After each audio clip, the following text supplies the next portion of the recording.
We buy on sales correctly.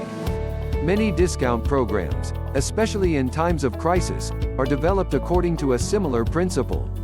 The benefits promised to the buyer are simply incommensurate with their costs and losses.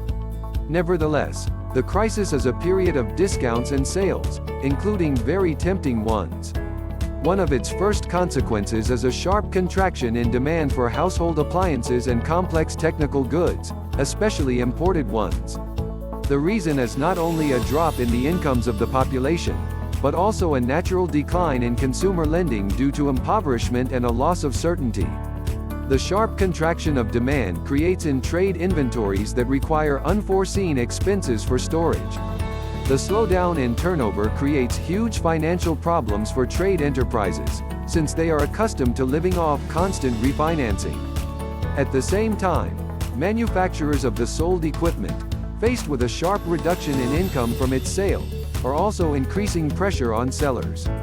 Sellers, due to sufficiently high competition, cannot follow the path of manufacturers and try to solve the problem of reducing incomes by traditional overpricing.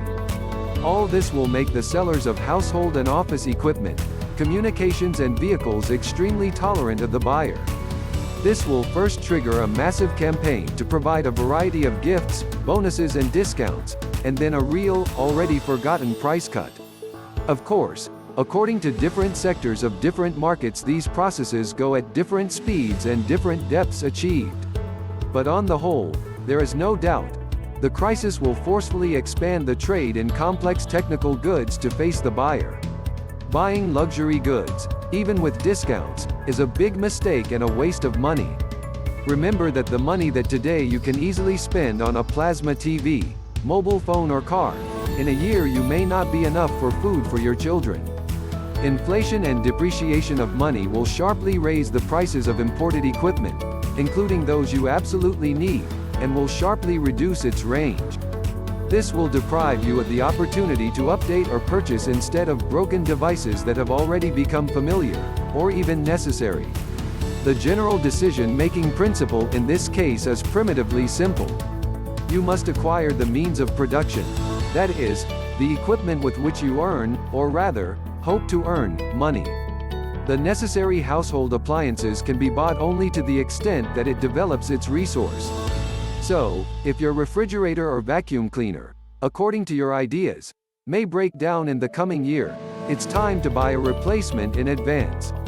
If there is no suspicion in this regard, no ideas about more modern, more convenient and more useful models should even be considered.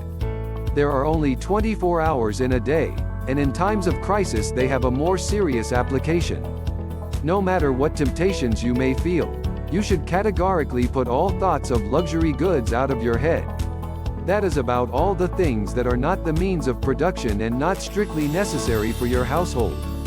So, for example, a coffee grinder with internet access to find the optimal grinding mode for this particular type of coffee, even at half price, can be described as unjustified waste. But the computer with the increased power you need, if, of course, it is precisely a means of making money, is worth purchasing. The same is true for the car.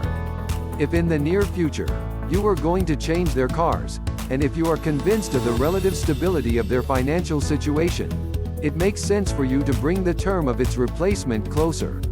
True, the global automotive industry is also experiencing colossal problems. Therefore, you should carefully look not only at the quality characteristics of the car, economy and safety, due to the increased nervousness of drivers, but also at its manufacturer.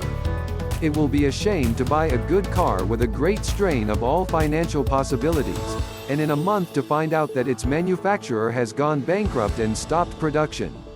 And, accordingly, to face the beginning of the deterioration of the entire system of repair and service, not to mention a sharp deterioration in the possibility of the subsequent sale of the purchased car. It is clear that prices for imported cars will go down for a long time, at least until the dealers' accumulated trade stocks are exhausted. At the same time, the decline in prices will be intensified by the secondary market, on which quite many cars will be dumped.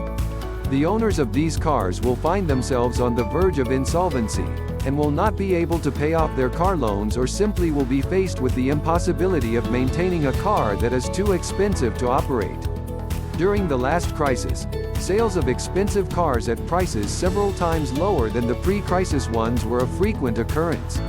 Practically new Bentleys and Mercedes were sold to owners facing serious financial problems, discounted of 70 to 80%, that is, less than a third of the price.